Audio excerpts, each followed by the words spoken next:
get your life back to normal. Lonnie with Restore It Restoration.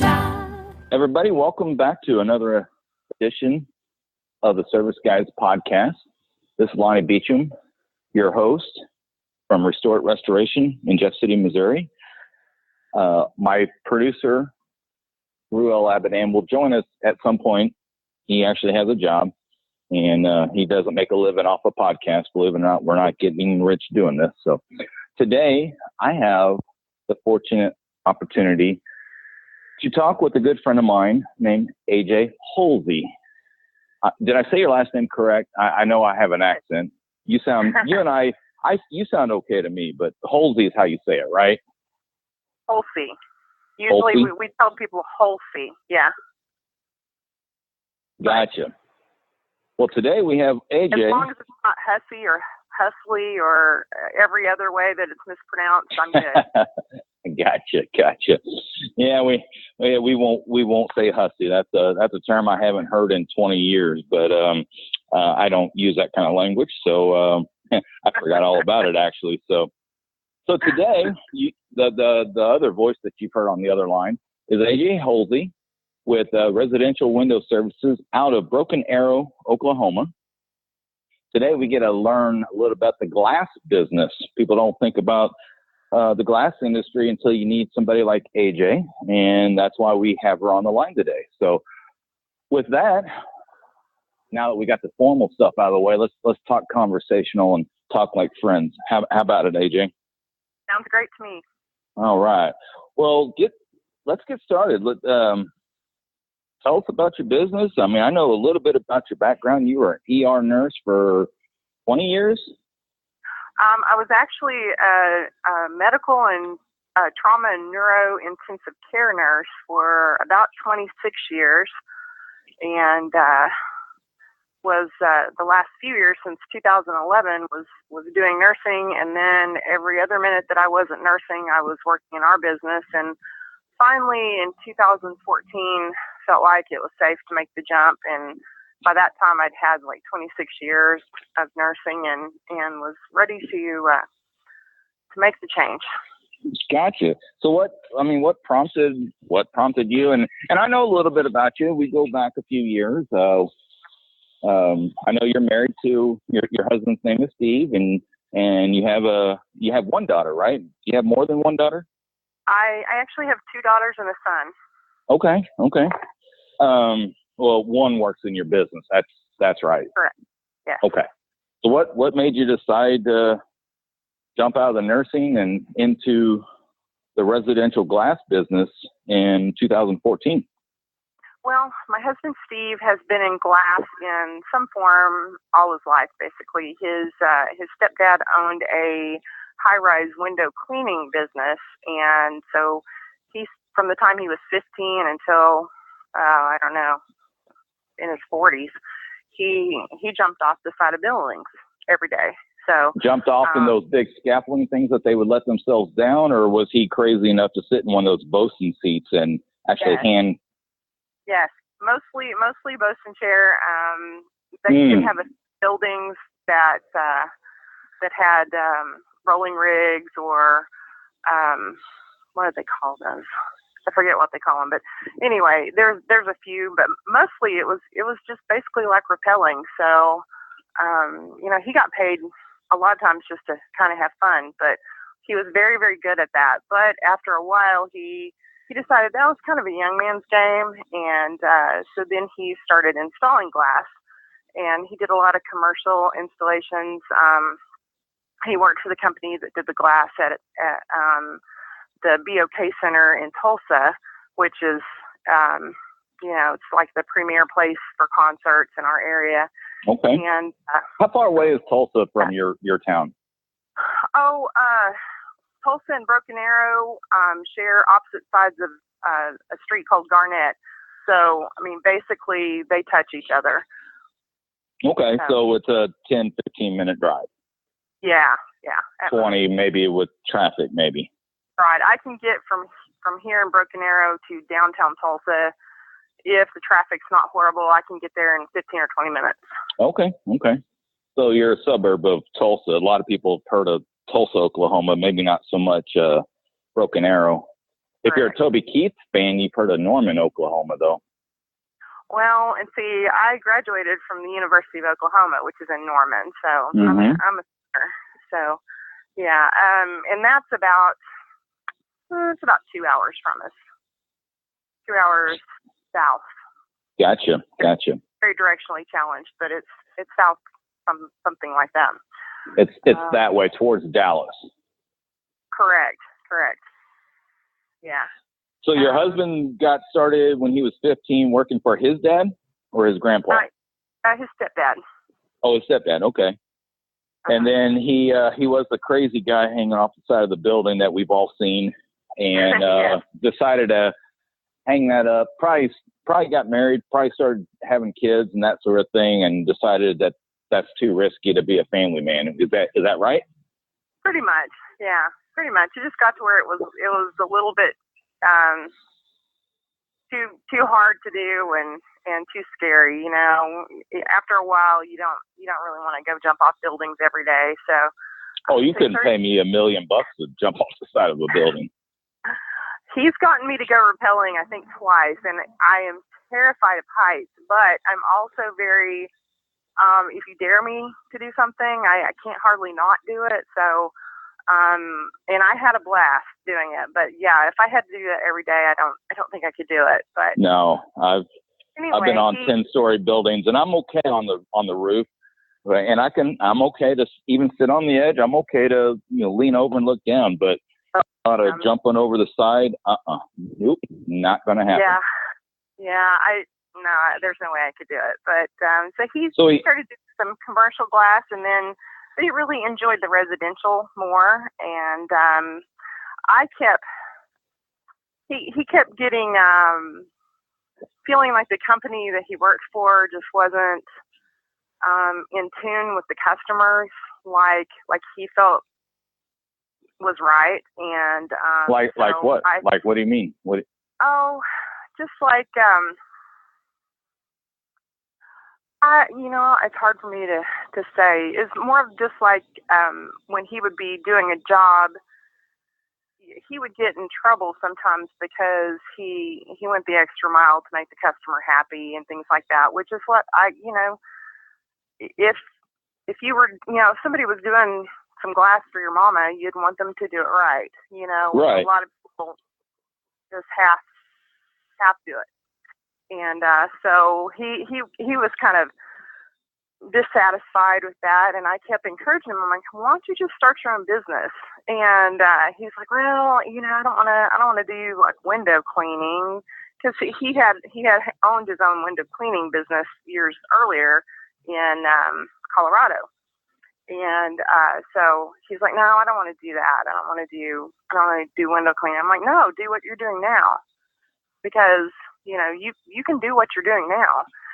And there's a lot of, well, not a lot, but there's several companies here in town that offer similar services that are well known. And so it was kind of a scary proposition to strike out into business, and but we did, and we're doing well, and it's kind of what brought us to where we are now. So he started out cleaning windows hanging off the side of the building, and then he went into cleaning windows for himself in Colorado. Was that through college or? No, I think he had family that lived in Colorado, and in his previous life before AJ, he moved up there for a while and had a window cleaning business there. He even cleaned the stadium glass for the Broncos and different things like that. Okay. But I think he didn't want to get into the like high-rise cleaning. He didn't want to own a business with high-rise cleaning just because of the ridiculous liability. Oh, I could only imagine. Yeah, and then doing like route work where you're just trying to get a clientele of houses, repeat business for cleaning. It's just really a struggle, and so. And there's a lot of people that do that. So when he transitioned into installing glass and doing glass shower enclosures and things like that with another company. And he loved it. He's really good at it too. He's really, really good with customers, and he's very skilled. And so that's, I was kind of encouraging him to go that direction and started his own business and doing that. And so that's what we did. So so, all right. So let me slow down here. Whenever I think of installing showers and, glass work in a residential home, am I naive and ignorant to assume that's more of a typical higher end home, or is it more common than I think? I mean, I just kind of picture your more upper scale, upper middle class to, upper income people that would hire a service like this. I mean, am I way off base or? No, for glass shower enclosures, you're pretty right on. I know more people are wanting the glass shower enclosures these days, but it is typically more upper middle class to beyond that we do the glass shower enclosures for, because they are pricey. And but a big part of our business is like we don't install full window replacements, frame and all. Okay. What we do is we repair and maintain the existing window systems in the home currently. So if you're let's say your double pane window, somebody hits it with a golf ball or whatever and breaks it, we can take out that broken unit of your frame and put a brand new unit in there, and then it has a warranty on it and everything. Or often double pane windows, we call them insulated glass units. After about 10 to 15 years, the factory manufactured units usually start to fail. And by that, I mean... So like that argon gas starts seeping out, or I don't know how many different gases. I just know of argon. Right. And a lot of times, like in our area, it doesn't get that cold here. I mean, it does, but not like up north. Well, your weather comes my direction, AJ. I mean, every time you get a snowstorm, we get a snowstorm. It just runs right up I-44. And I'm probably, what do you think, 200 miles away from you? 300? No, I'm more than 200. That's St. Louis to Kansas City. I'm probably 300 though, aren't I? I don't know. I'll Google map it. I think it's 5 hours from here, from my house to Joplin, Missouri, if that gives you a reference. Well, here, most of the insulated glass units, very rarely are they argon filled. They're usually it's just that dead air space between the outer pane and the inner pane. There's a metal spacer in there, and then it's sealed around the edges. And that dead air space between the two panes of glass is enough insulation here in our climate. But during, like anything else that flexes during the heat and cold, the glass moves. And after a period of time, like 10 or 15 years, that seal around it gets cracks in it to where it's not so much the gas seeps out, it's that moisture seeps in and condensation builds up between those two panes of glass. And then it's kind of like a terrarium. In there, it'll dry out. We've all seen that somewhere. Didn't know that. Yeah. I didn't know what it was. I mean, I've seen it. And I was poking around on your Facebook page earlier and saw some before and afters, and it sounds, kind of like what you're talking about. So can you, if I just wanted to be cheap and I just wanted to put that argon gas back in there, can you do that? Is that possible, or do I have to replace like that particular section? Well, I mean, is that something a manufacturer does, or something you can do in the field? Well, no. I mean, you can Google it, and there are people that say they can drill little holes in there and suck the moisture out and then seal it back up. But in reality, that's a real temporary fix if it works, because it still doesn't take care of the fact that somewhere around the perimeter of that window, the seal is compromised. And so it's going to get moisture back in there again.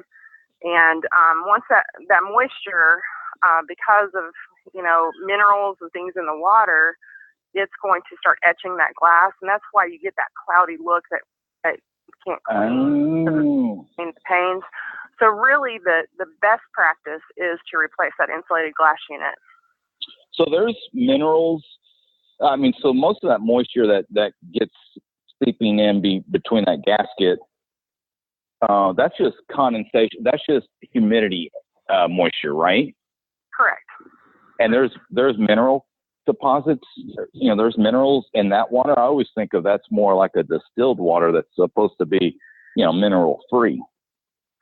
Well, all I know is that the more that moisture builds up in the glass and then dries and builds up and dries, it etches the glass. So my only assumption would be that it has some sort of minerals or something in it that causes the glass to be permanently etched. Yeah. So it's better to just replace the units that are trying to be cheap, and I couldn't even imagine trying to drill through glass and not shatter it. I'm sure. Well, I have seen those drill bits. I mean, for like cutting into mirrors and stuff to put an outlet or something like that. I mean, I have seen those. Man, I'd be kind of scared to drill a hole in a window and think I'm going to suck all the moisture out. And you, like you said, the odds of you sucking that moisture out and it being anywhere near where that seal is broken is next to zero.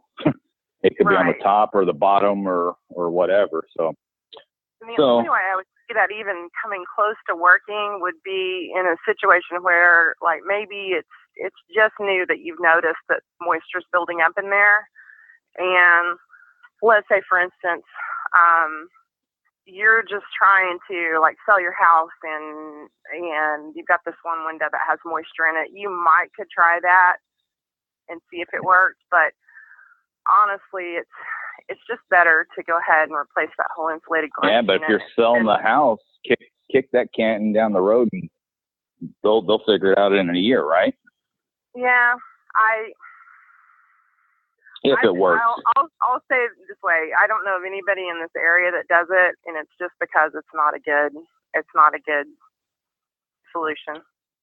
So how many residential glass people are in your area? How many people do you compete against?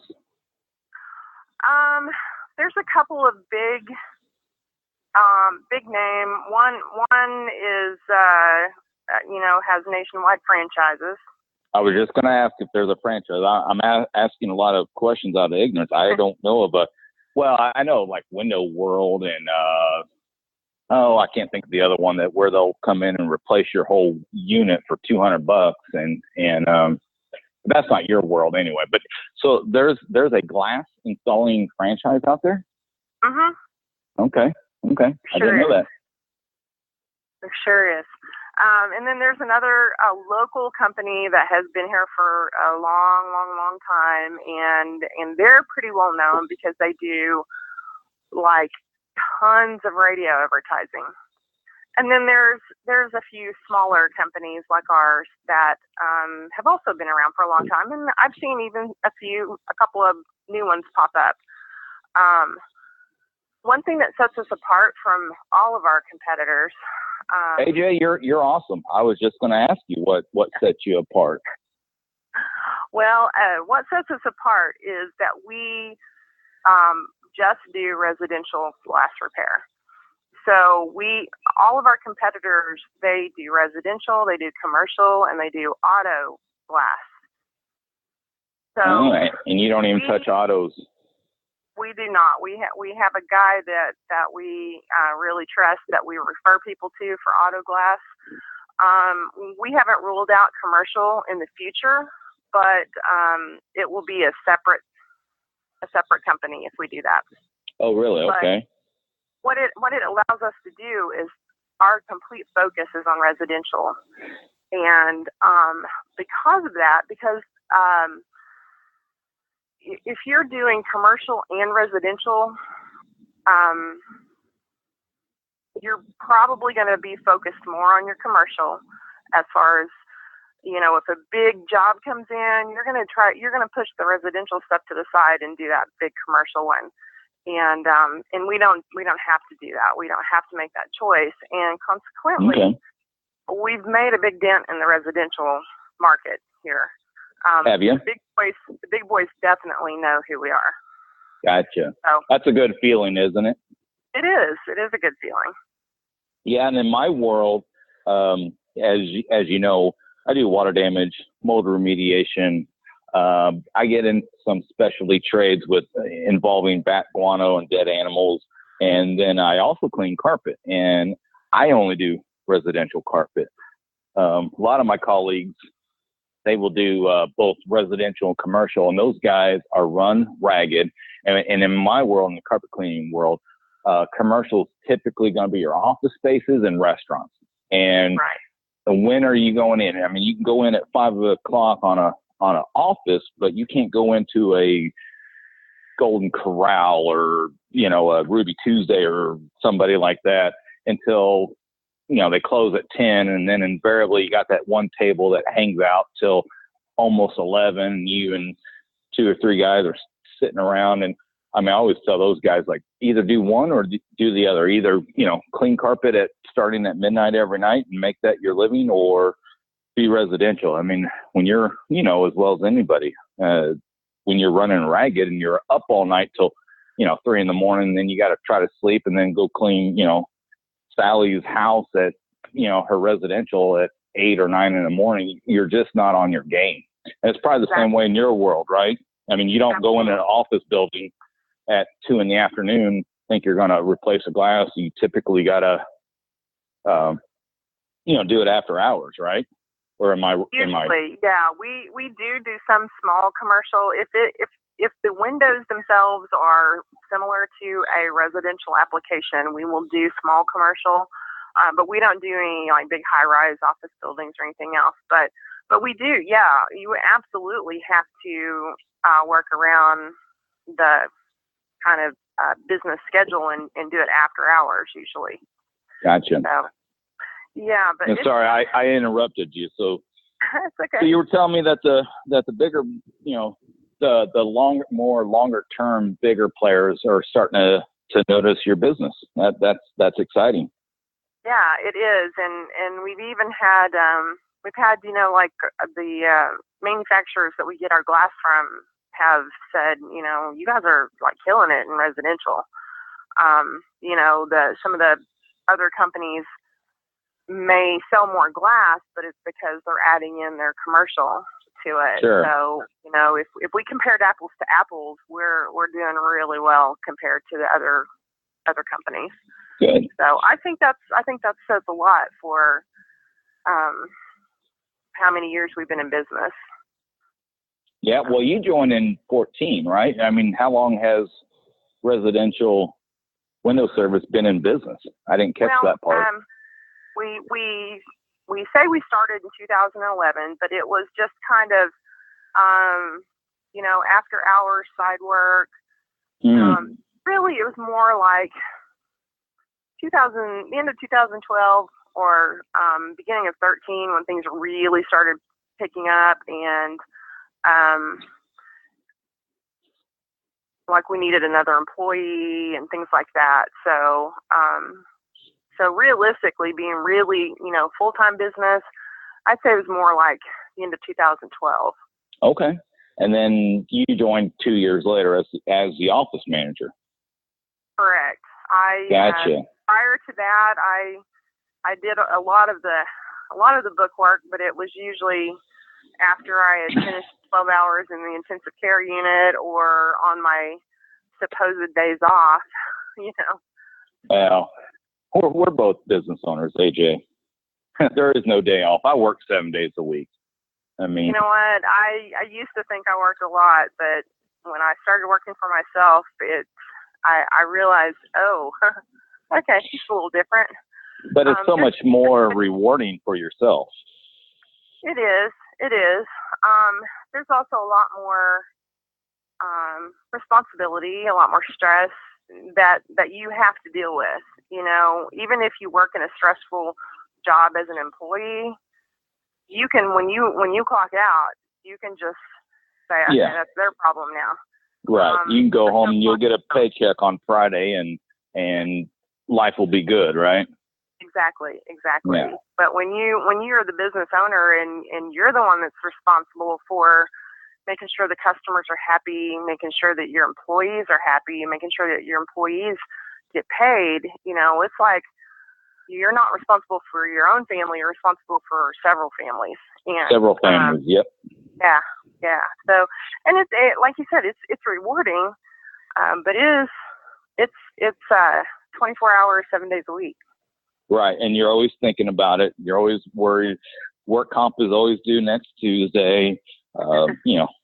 In October, that's my big insurance month. I started a business in September 5 years ago. So, yeah, what they don't tell you when you start a business is like, yeah, you go and you get a business loan, you got a pocket full of money, and you go talk to your accountant, get set up, and you go talk to your insurance broker, and you get everything set up. And then as the years progress, now I'm like, as of October 1, I owe, $15,000 in insurance. It's like, that's a big nut to crack. It is.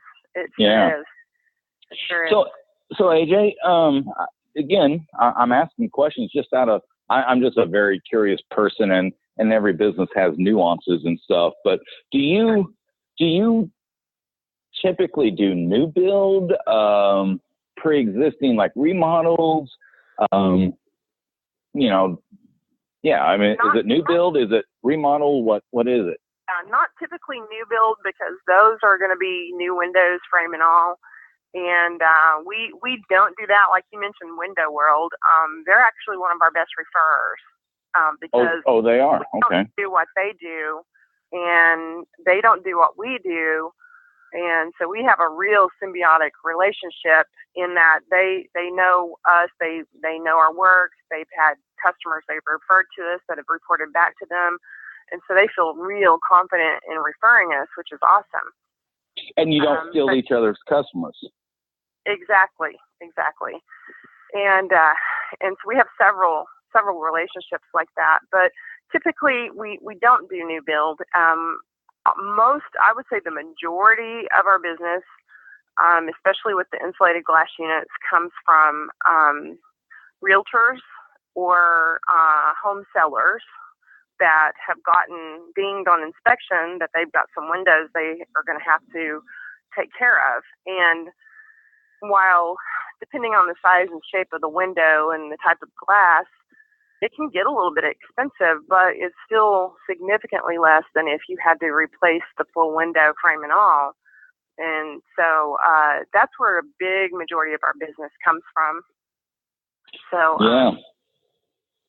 So, and we do work with a lot of flippers that are buying houses and going in and remodeling. That's where a lot of our showers come in. I mean, we do a lot of shower glass for just homeowners as well, but a lot of our showers are people that are flipping houses, and they're more like you said earlier, more kind of upscale flip. Mm-hmm. They like to use upscale finishes and things like that. So that's where we get a lot of that business as well. So do you do very much like a repeat business? I mean, maybe with the flippers, that sort of thing. Obviously, there's a certain amount of trust and loyalty when you're doing a flip. But like if I just wanted to, I'm not a good example. I have a 70-year-old house. My master bedroom is 14 by 12. My bathroom is like itty bitty. We have a tub and ceramic, but we have a shower curtain, and I've looked at putting just a slider door in. It's like, no, I don't want to deal with soap scum, and we just pull the curtain and it's a 70-year-old house, But I mean, do you do a lot of repeat business with residential people, or is it kind of one and off, or? Really we do. Surprisingly, like more than I would have expected, we do have a lot of repeat customers. Of course, the flippers that do a lot of, they turn a lot of houses. We see them over and over. But just regular, John and Jane Doe homeowner, they may call us out because they've got one window that they need to fix, or they've got two or three.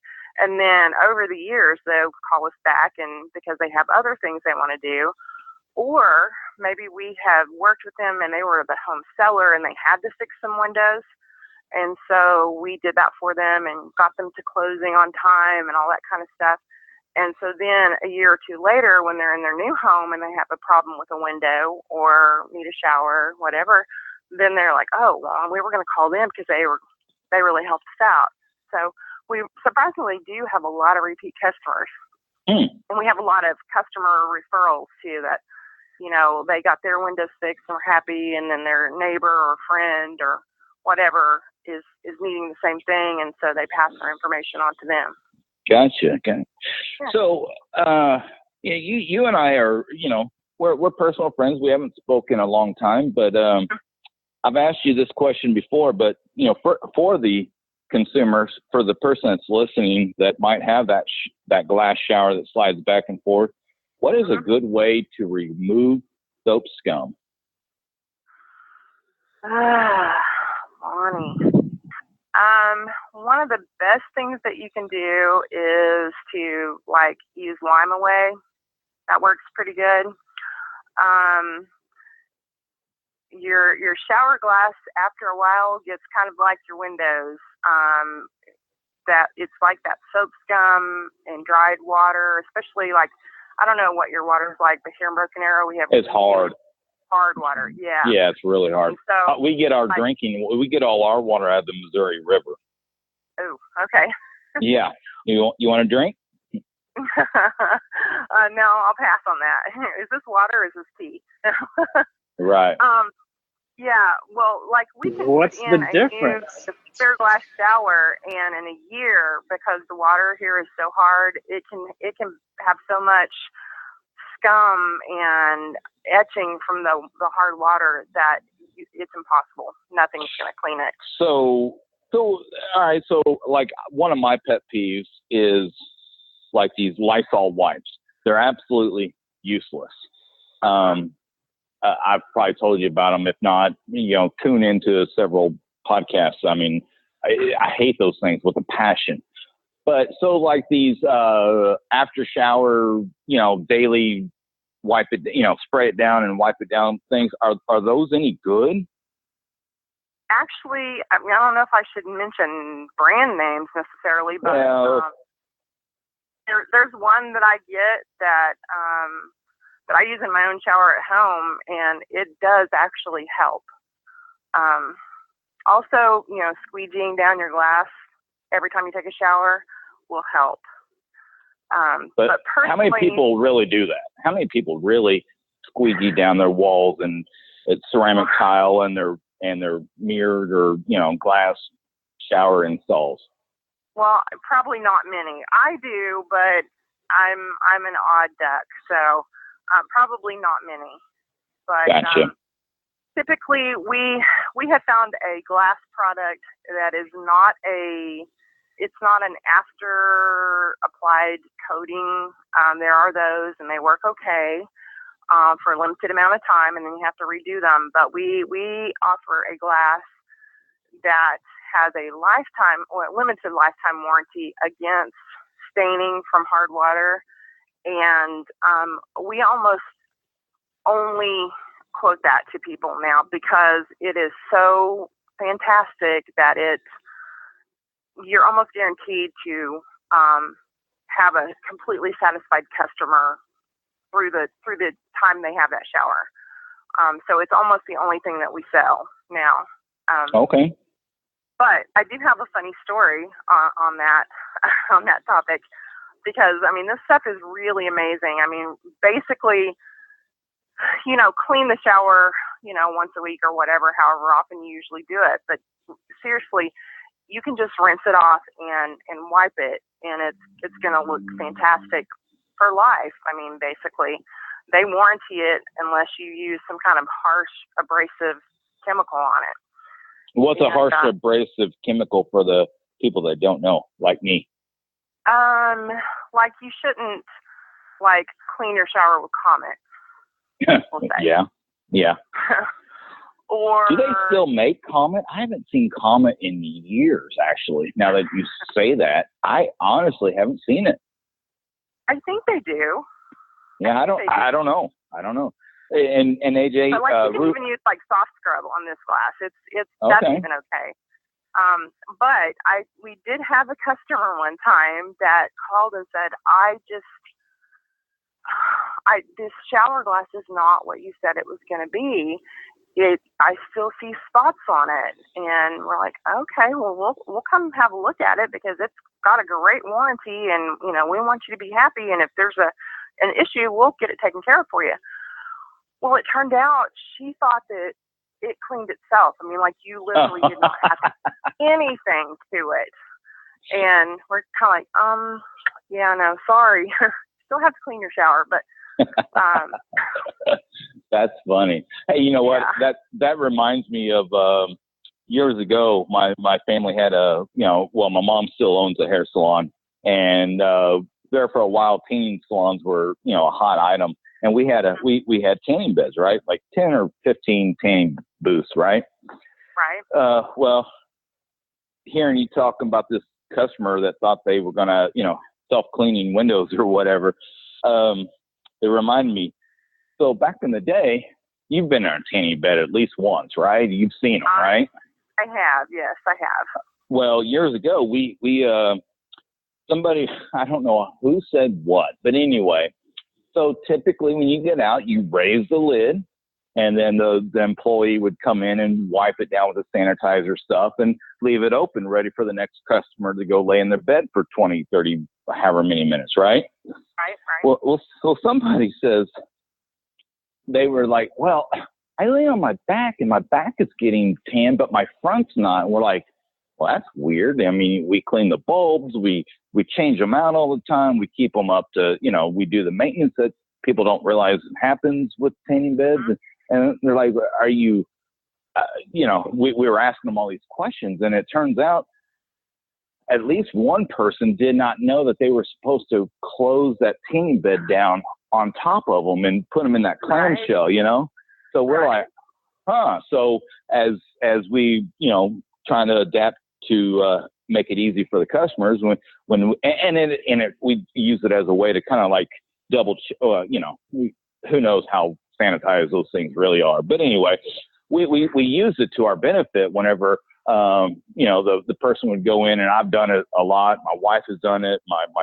My younger brother, Trey, has done it. I mean, mom and dad, it's family business. Everybody wears multiple hats, and we fill in whenever somebody quits or doesn't show up. But so we turned it into a benefit. Like we would go in and wipe it down, spray it and wipe and spray and wipe. And then we just learned to just kind of shut the lid. And that way, if you're walking down and, AJ's coming in for her 3 o'clock tanning appointment, we could see, bed 3 was, the top was closed, and that told us that, okay, that one's been processed and dealt with. But yeah, that was a mind trip whenever, kind of like your lady that thought her glass was supposed to be self-cleaning. We were like, we just assumed that everybody knew that to close the lid. And of course, when you're in a tanning room, I mean, you don't go in there when somebody's either stripping to the buff or in their underwear, however they do it. You're not in there to coach them and teach them. And we just assumed. And yeah, somebody was kind of complaining about, well, my back's getting really brown, but my front's not showing any kind of tan. That's awesome. Mm-hmm. Yeah, I got some good giggles over that. I'm like, if only we had self-cleaning. That would be awesome. Wouldn't it? We'd make a lot of money that way. Well, there's your $1 million idea. Just invent that. Right. Or put on another division where somebody once a week will come down and scrub their soap scum off their window. Yeah, there you go. Or off their shower, sorry. Right. Yeah. And AJ, it sounds like Ruel joined in. I heard him kind of jump in a little bit ago, but we've been talking. How you doing, Ruel? Hey, Lonnie. Hey, AJ. How's it going? Hey, Ruel. Doing good. I've been multitasking. I've been hearing the conversation in bits and pieces, and hearing another conversation in front of me going on until I was able to step away. I'm with you. I'm multitasking as well. Well, you're making it sound very smooth, AJ. I'm walking around in my warehouse space, so. Well, see, I'm trying to keep working so that I'm not here till 7 or 8 o'clock like I was last night and most nights. So. Well, AJ, I got a kind of semi-personal question, not real personal, but you and I mean, it's no secret. I mean, I introduced you as a friend of mine. How is your husband's knee surgery doing? Fantastic. Good. I mean, one of the last times I talked to you, he had just had it, or he was going to, or something. Yeah, I can't remember. It's been a while. Yeah, he had total knee replacement right before Christmas. It was a crazy time. He had his surgery one day. My daughter, who is our front desk person, had her tonsils out the next day, and then about 4 days later, all of our online banking accounts got hacked. And yeah, I remember you telling me about that. It was not fun, but he is actually doing fantastic. He was very diligent with his physical therapy, and even though he tried to come back to work a little sooner than I think he should have, I mean, he goes up and down ladders. Part of installing that shower glass or even measuring for it, you have to get down on both knees because glass is not forgiving. It has to fit perfect or it doesn't work. And he can get down on his knees. His knee surgeon said he is absolutely the only total knee that he's had that can get down on his knees and get back up. Oh, wow. So, yeah. So he's doing great. And as a friend, I kind of know your ages, and I won't say yours and Steve's ages, but I've near that old. Well, but I know several people have had knee replacements even in their 40s, and they're not doing that well. They're not squatting, kneeling down, and so that's awesome. Right, he climbs ladders. I mean, he does anything he needs to do, and it's the first. I'd say the first 2 weeks were really rough, and then even through about the fourth week, I was still thinking, "Oh wow, this is really difficult." But he just kept working hard at the therapy, and he's doing fantastic. I mean, like he's seriously even thinking about trying to run again. So, good. His surgeon is awesome because he's a runner and he ran Boston, so he knows that runner mindset. So he's like, "Hey, dude, if you feel like you can do it, give it a try." Cool. So, yeah. Yeah, very cool. Well. Very cool. Yeah, and thinking back, with him being out of pocket for a couple of weeks and stuff, so that put a lot of strain on your installers and the office staff and scheduling and that sort of thing. So that kind of leads me into another question of mine, and then we'll get to one of your funny, crazy, off the wall, whatever stories. But I ask a lot of questions just out of curiosity, but I'm sitting there thinking, if I own a glass company, glass install company, where do you find help? I mean, you couldn't. You could hire me today, but I wouldn't be up and running for a while. I'd have to be coached and shown. And I'm also one of those that I know that, hey, if somebody else can be a brain surgeon, I know I can be. Just give me some guidance and obviously a lot of medical training. But if somebody else has done it, I know I can do it too. Is what I'm getting at. But I mean, how do you find help and train? And in my world, I know that when I train, I just know that A, we're going to be slower, and B, we're going to replace a lot of mess ups and that sort of thing. What's that look like for a glass installer? That is probably one of our most difficult areas because it seems like, and other people in not necessarily just glass, but service type areas, we have relationships with people that do tile and granite and things like that. Everybody says they have a really hard time finding quality employees. Our company, for our size, because we're small, we pay well, we offer really good benefits, and still it's difficult for us to find people. I mean, we almost never find experienced people. If we would you hire an experienced person? I ask because sometimes in my world, I don't know that I want to hire one of my competitors' bad habits.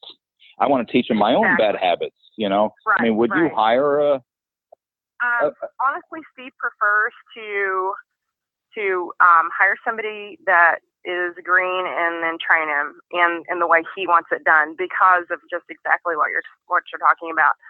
But we have hired a few experienced people in the past, but it usually has not worked out well. But then the flip side of that is when you hire somebody that's never done anything like this, then it really is a long training process. I mean, you can get them to where they're a good helper within a few months, but to really get them trained well enough to send them out on their own, it does take quite a while. Gotcha. And so if you hired me Monday, how long, and I'm not the smartest guy, I just know how to reproduce what I'm told and what I'm taught. How long before I'd be ready to just run a crew? Or, well, that's my mentality. I'm always a manager owner type mentality, but how long before you could turn me loose and say, go to 3705 High Street and go do this job? How long would it take just a greenie rookie to be able to just go and do a job for you? On your own, depending on, like, if you're really quick, if you're a quick learner and you really applied yourself on easy jobs, we could send you out probably in 3 months. 3 months. I'm usually not comfortable until about at least 6 months. And sometimes it's even longer than that before you can just say, okay, I know this person can go do anything I ask him to do. One of the biggest problems we run into, though, with finding anybody is finding people with valid driver's license. Yeah. Finding people that I'm comfortable letting into somebody's house. Yeah, Grandma Sally's house. Because of legal encounters in their past. Mm-hmm. I'm not going to say that we don't look at situations and go, okay, yeah, this guy was stupid when he was like 20, but now he's 30 and he's, but there's still things that, I've got to know that I'm good sending this person to somebody's house, but, finding somebody that's going to pass a drug test. Yeah. Just all those things. Now, do you typically work like 8 to 5? I mean, like, are your installers back at the warehouse at 5? Or, I mean, if they're working and it might take them till 7, I mean, what's that look like? I mean, you just work until you're done, or?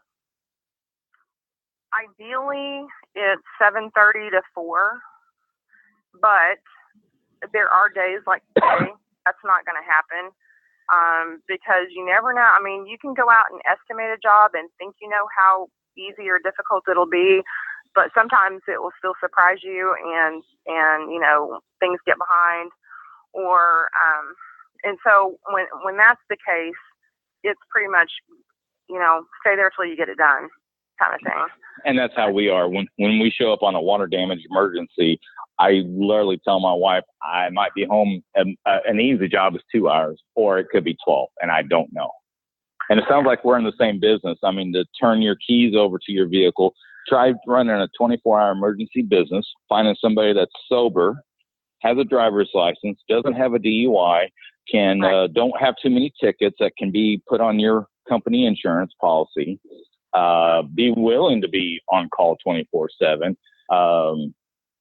Be able to lift. I mean, we send them in for lift tests, and then I have added the, safety stuff. I have them fit tested because we wear a lot of, as you've probably seen over the years. I mean, my office attire is literally a Tyvek suit and a respirator. People don't realize I can't just legally hand AJ a respirator and say, go clean up bat guano. I have to send you in, get you medically, not supervised, medically cleared to, be able to wear this. I mean, there's a lot of tunnel vision, there's claustrophobia, respiratory stuff. I mean, you put a breathing apparatus over your face that's filtering out the particulate, and now all of a sudden, I mean, that puts a lot of risk on me. And, yeah, I can't just send Joe out there with a respirator and say, go clean up sewage out of, somebody's basement. And sounds like, that's what I'm learning from this podcast. All service people kind of have we're in the same business. We just do different things to make our living. Right. We all have employee issues, finding that employee, and it takes upwards of a year for me to turn AJ loose and, go take care of this water damage and call me if you need me. It takes a year. I mean, there's so many nuances. We have training, we have classes, certifications, we do all that. But until you're standing there at 3 a.m. with water raining down from the 3rd level into the basement, they can't teach you that in a book. Right. Well, and we have, one employee right now that, he does a good job. He's really good with the people. And he'll do anything we ask him to do. But golly, he's been here. Next month will be 2 years. And it's just now where on nearly every job, he's going to know what to do without having to call and say, oh, I ran into this. I'm not sure how to do it. Gotcha. Yeah. But it does take a long time. But isn't it great, AJ, in this day and age? I got in the restoration business when we had flip phones. But in this day and age, it is so nice. I have customers or employees or, people, they'll FaceTime me or Facebook video chat with me. And sometimes I'm trying to wrap, they're describing something over the phone and I can't. Isn't it great though? This employee can say, hey, here's a face, let's FaceTime. Look at this. Isn't that great? I mean, this is a great day and age that we live in. It saves a lot of time of driving, 30 minutes to say, oh, we'll do this. You could, as an experienced person, you can tell them what to do from the office. Exactly. And sometimes I will say that to customers that will call in and say, well, I've got this and I'm not sure if it's something that you can do. And they'll try to, explain to me what they need. And a lot of times it's a education process over the phone, me trying to ask the right questions to really determine what it is they have and what they're wanting done. But, sometimes I will just say, hey, could you take a picture of that with your cell phone and send it to me? And then I can say, yes, let me set up a time for our estimator to come look at it, or no, that's not something that we would do, But I have to thank you for turning me on to the scheduling and communication program that we use now, because I was going to ask you about that off the air, but yeah. Well, it's not perfect. There are areas that there are definitely things that don't work well for us, but overall, it has been a big positive thing with our customers. Most of all, the customers love the communication. So, do your customers love hearing that, Joe's on his way and, using the text and letting them know that they're on the way? I mean, that's one of the things my customers just love. And they can download the app and actually follow you down the highway and, GPS you and oh, you're 3 blocks away. They love it from the very start. They love it when we tell them on the phone, hey, let me get your email address. And is that a cell number you gave me? Mm-hmm. Believe it or not, there's still some people that have landlines here. Oh, I know. It's rare, but I do hear it. And then we'll just tell them, hey, as soon as I put this in the scheduling program, you're going to get a text message and an email letting you know about the appointment that's set up, because a lot of times it's, 2 weeks away from now. And I said, and then the day before your appointment, you're going to get a reminder to let you know that, about the appointment that's set up. And on that day, when our estimator's on his way to you, then you'll get a text message saying he's en route to you, and they love it. Isn't that great? And do you do the photo this is your technician with the face, and so it kind of can look and see, oh, this matches up who's supposed to be here. That's great, isn't it? And, they like that too. And the reason I like it is because I know not everybody is like me, but I kind of like to think of myself as an average consumer, and those are all things that I would make me feel more comfortable if somebody was coming to my house to do some work.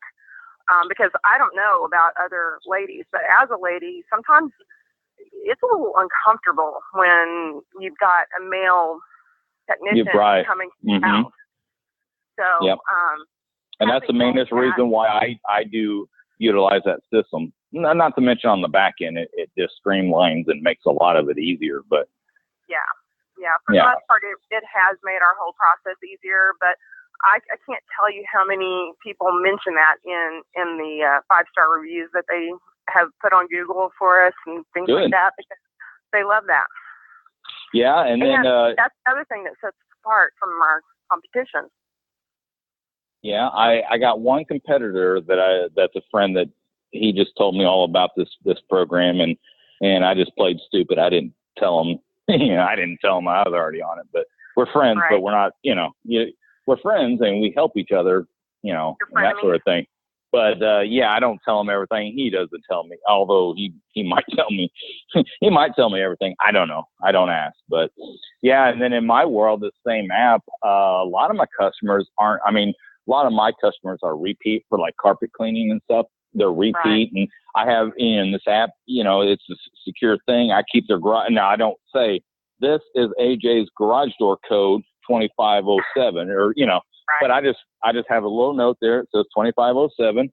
I know that lets me in, and then this, you just hit that start button and you start doing your job. And a lot of my customers, I do something for them every 3 to 6 months, and they just say, Tuesday, just help yourself, whatever. And then they can see when I start, and then they can see whenever I finish. It's a great thing. There are limitations, but anyway. Well, I just thought of a question.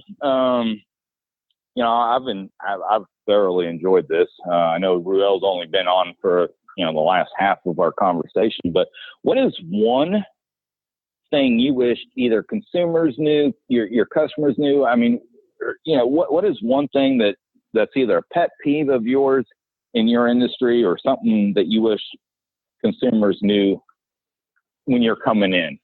Does that make sense? Yeah.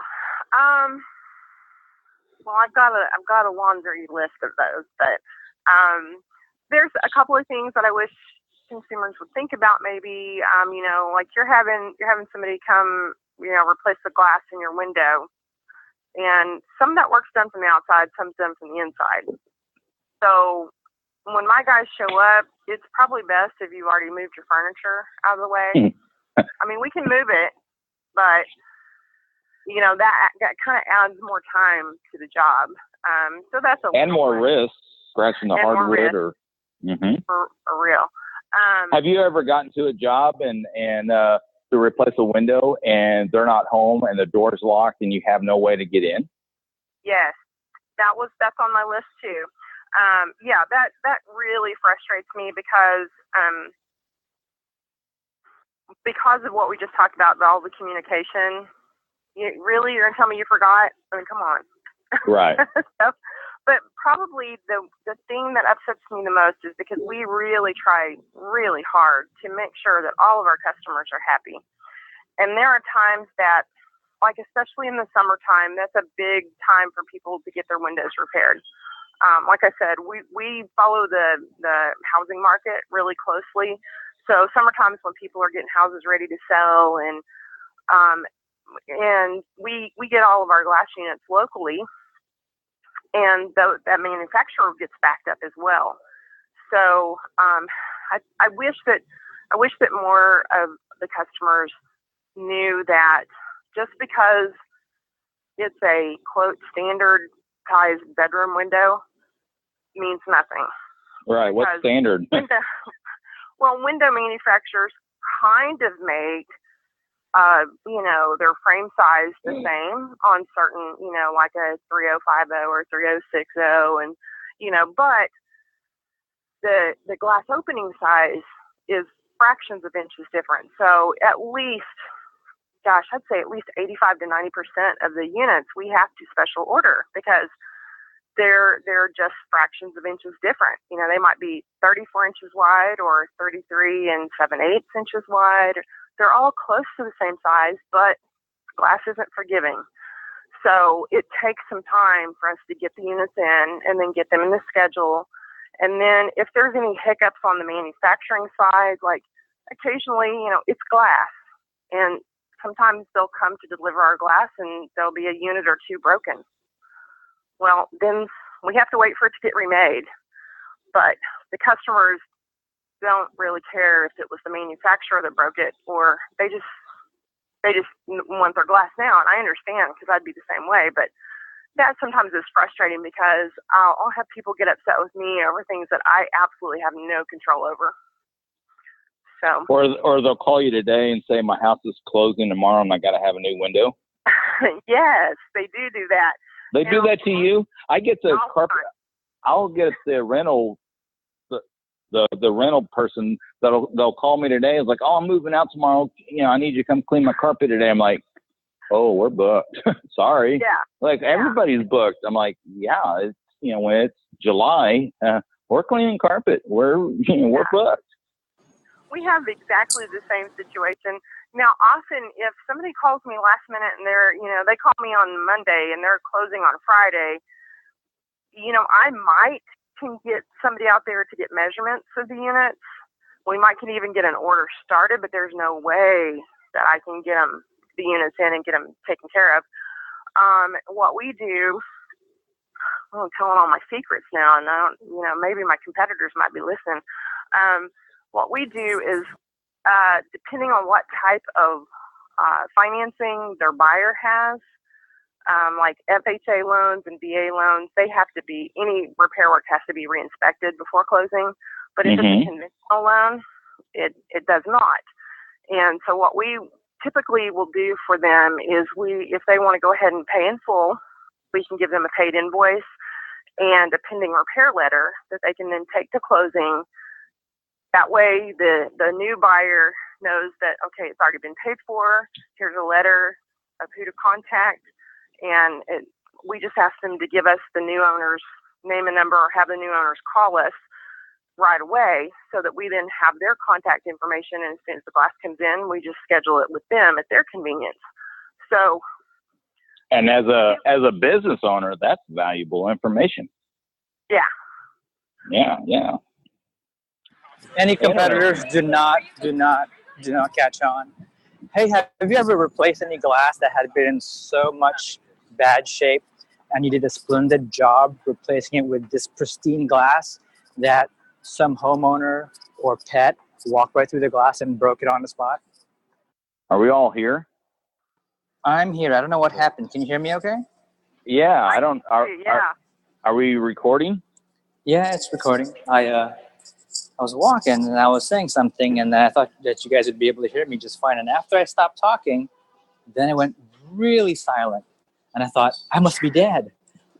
This must be what it's like to be dead. And then I just kind of thumbed around, and then I heard Lonnie, and then I heard AJ, and I don't even know if you heard what I said, because it was really not important. I heard you say, have I ever replaced some glass? And then it just went quiet. Yeah, everything dropped off. So welcome to the world of podcasting. So that was three different areas, different states. That was the point when I had my stroke. Now I'm back. So I was basically saying something like along the lines of, have you ever replaced some glass that had been in some really bad shape for a while for the homeowner? And you've done a great job of installing some replacement, and it's pristine. And because the homeowner or even any of the occupants didn't realize that, didn't know what clear glass looks like, they just walk right through and just, like a bird flying into a window. Actually, not on window glass, but we have had that happen with shower glass before.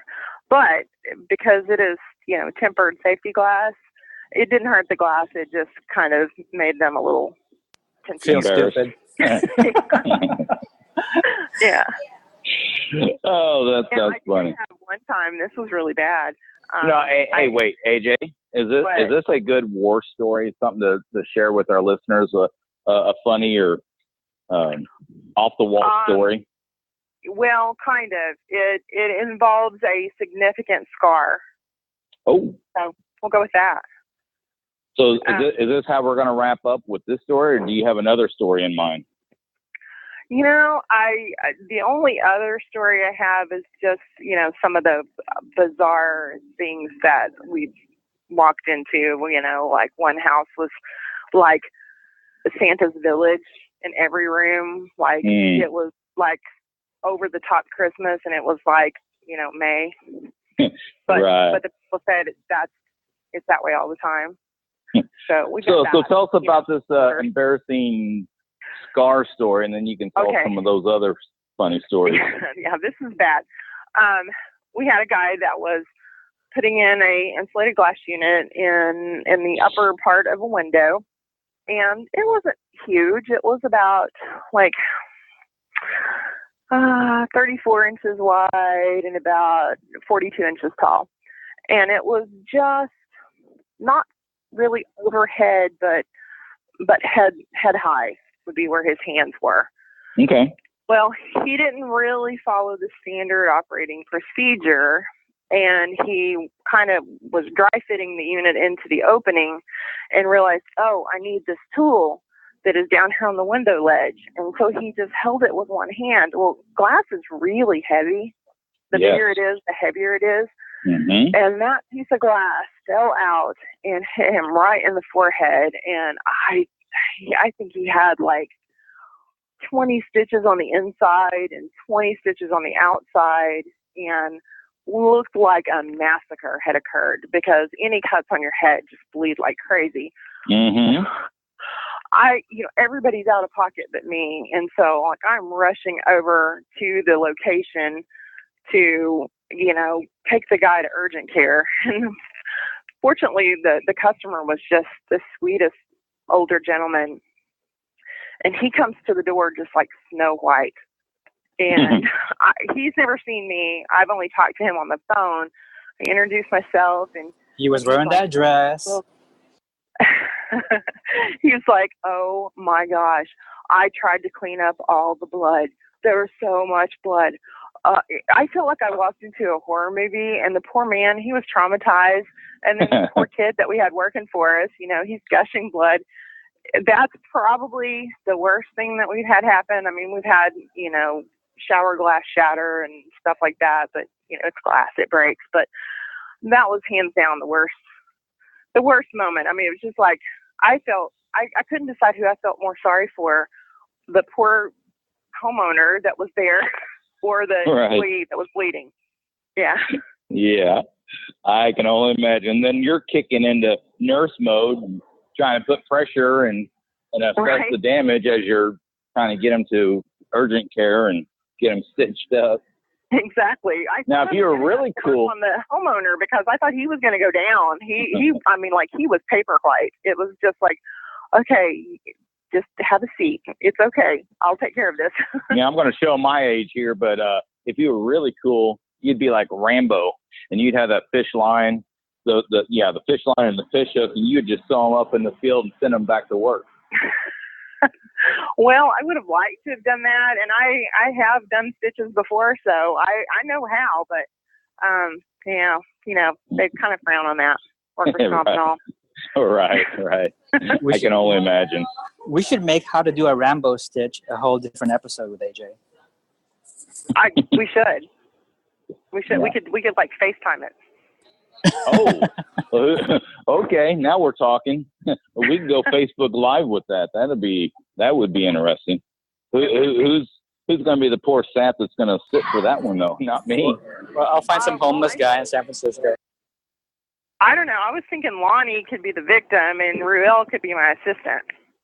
No. No? Okay. No. Then we can piggyback and do another episode on who cleans blood better, Lonnie or AJ. Well, AJ, we're kind of getting close to the end of the show, and we had a few technical hiccups. That's just the world of podcasting. But as a service provider, when you're going in and out of people's homes and stuff, and as the office, you probably have as many or more stories than the field technicians. But I mean, as a person that's answering the phone, that's putting out the fires, I mean, what's What's some of your crazy stories you kind of alluded to earlier? What's some of your crazy stories you can share with us? Well, I tell you what, we've got one right now that's going on that, like, we replaced, I can't even remember how many pieces of glass, and it was 30, 35, 40, something like that, lots of glass, and got down to the very last unit, and the person says, "Oh, I don't like that." What?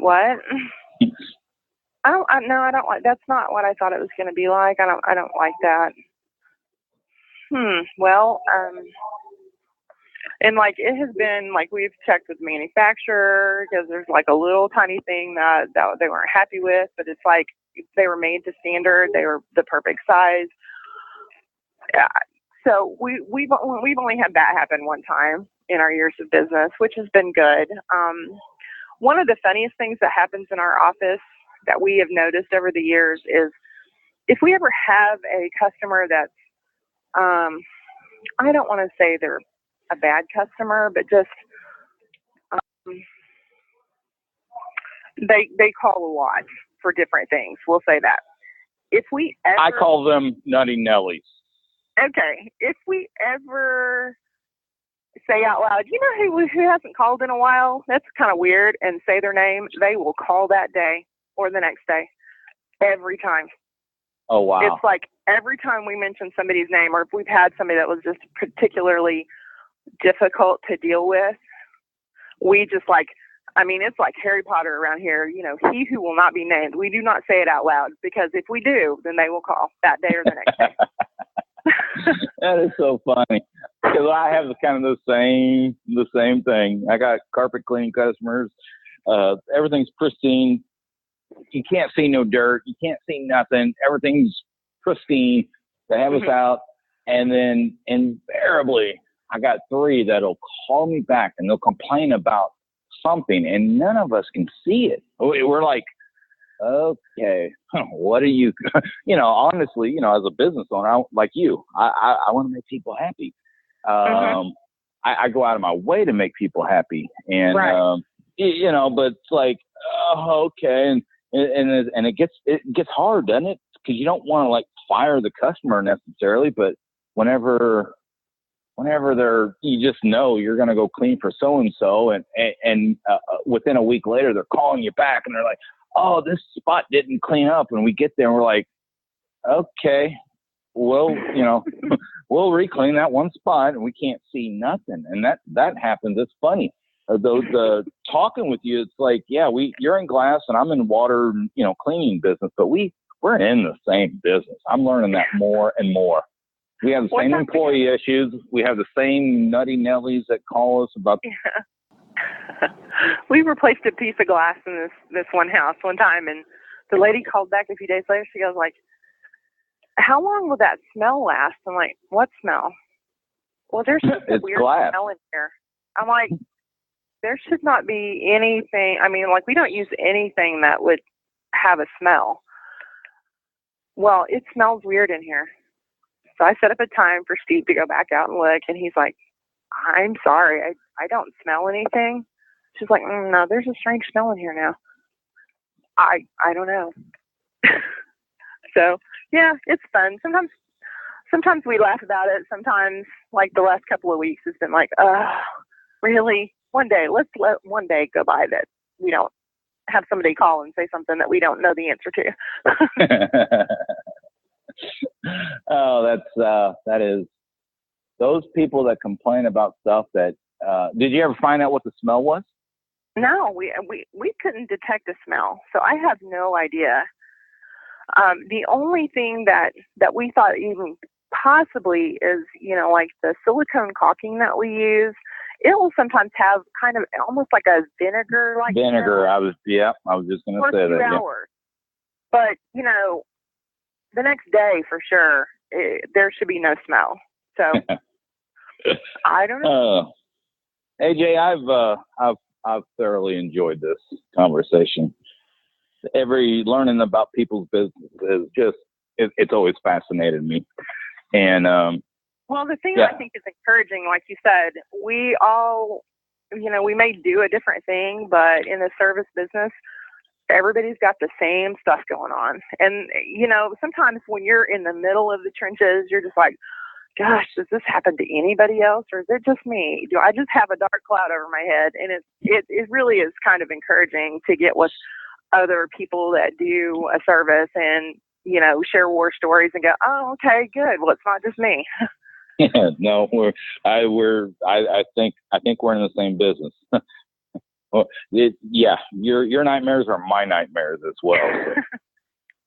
Well, I don't deal with bat tubes, so there's that. Yeah, that's true. But you were a ICU nurse. I mean, you've any nurse who works Actually, way. Human yeah. Oh, I do too. And I've seen it 6 foot deep in somebody's basement. And they're like, "What are you going to do?" I'm like, "I'm going to drop a pump in here and come back tomorrow," because I'm not wading through 6 feet. I'm only 6 foot tall. Like, sorry, we'll come back. We'll get it down to a manageable level, and then, yeah.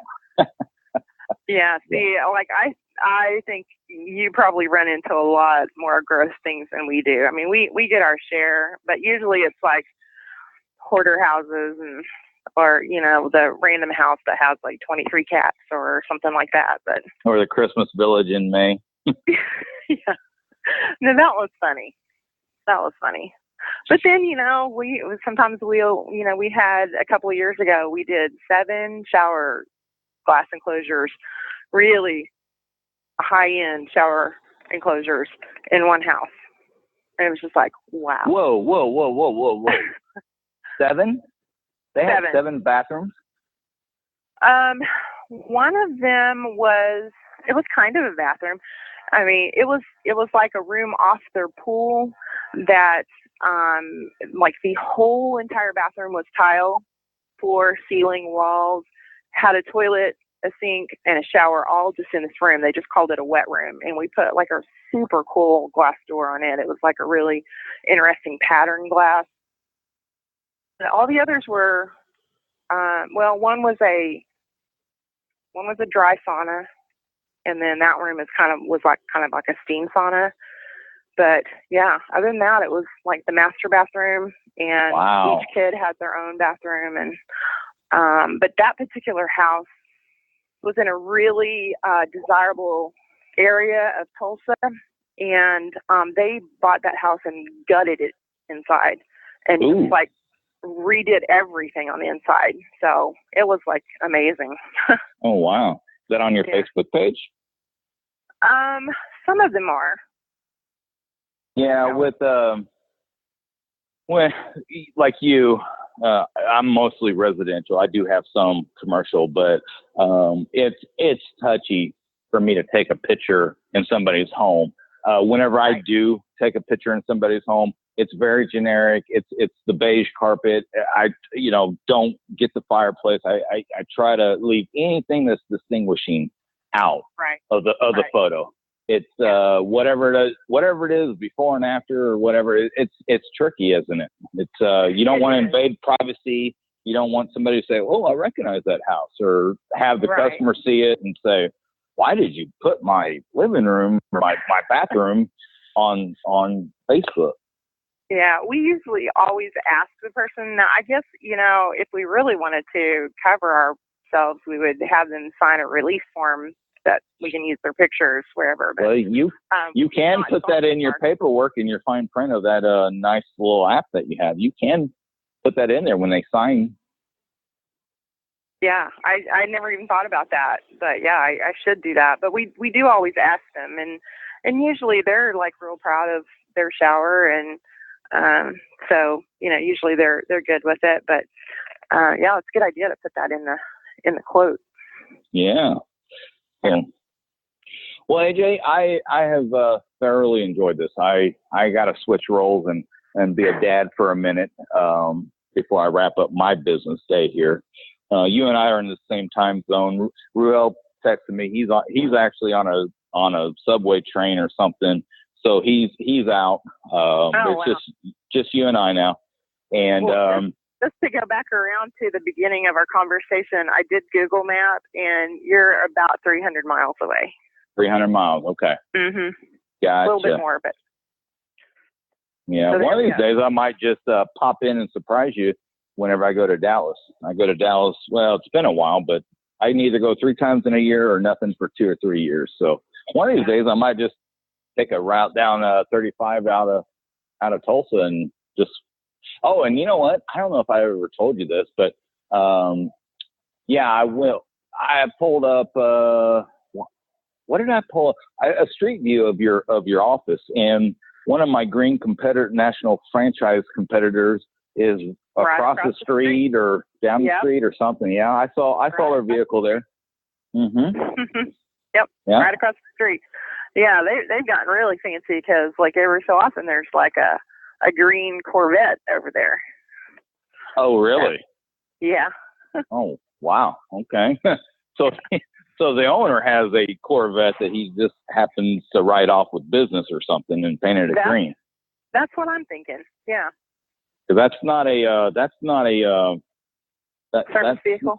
So yeah, that's not a service vehicle, nor is it a off the showroom color. That's a special color. Right. Yeah. Right. So I'm sure he uses it to do estimates. And you're right. Right. Me too. That I need to have like a new Camaro convertible to do estimates or something in. Oh, why not? That's the American dream. There you go. So, well, AJ, I'm going to have to wrap this up. On behalf of Ruel, since he's had to step out, I do want to thank him for helping me host this.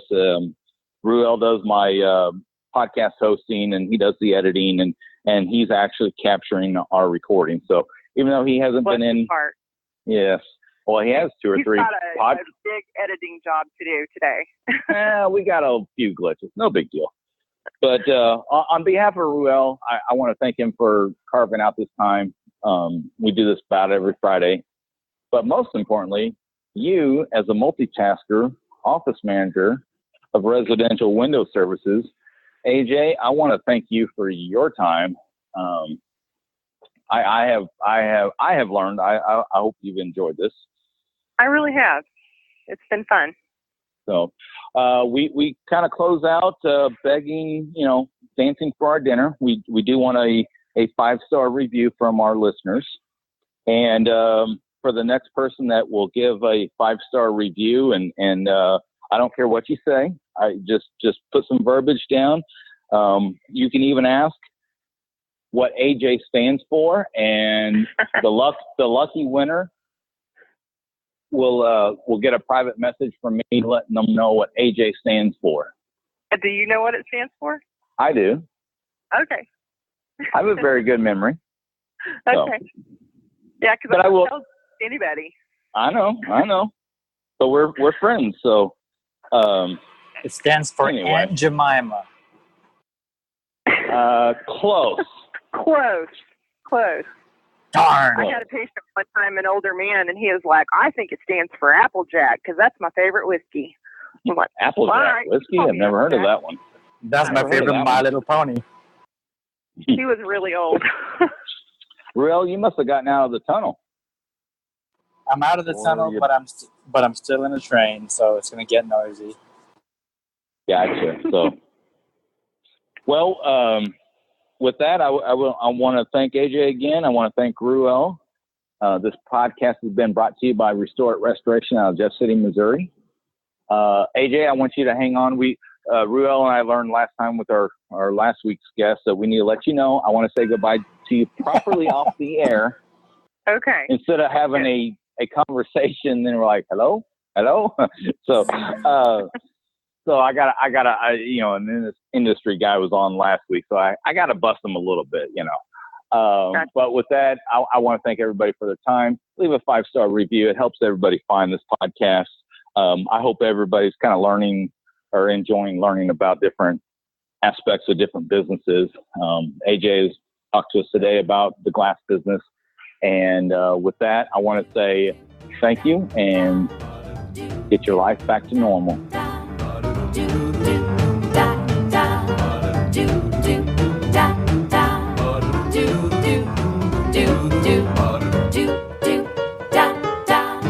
get your life back to normal. Lonnie with Restore It, Restoration.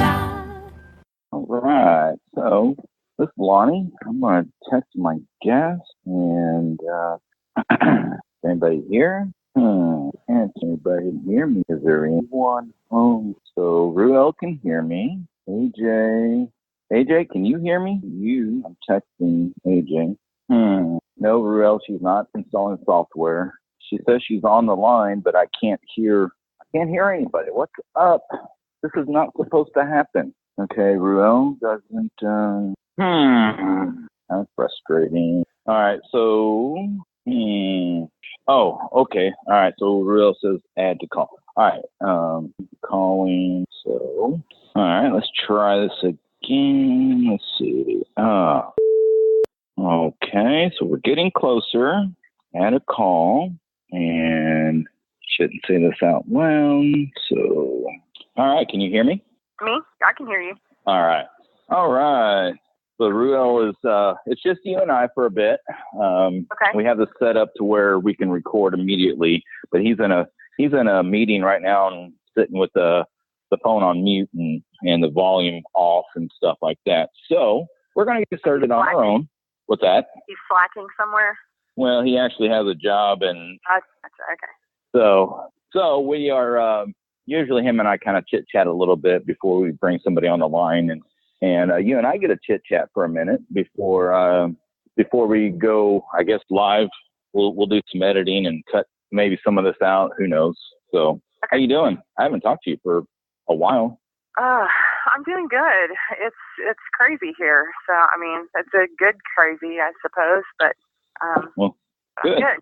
Yeah. Oh, all right. Well, let me. I'm going to do the more of the formal introduction part, and so Lonnie with Restore It, Restoration. Yeah. This is another Coffee with Heavy Cream production.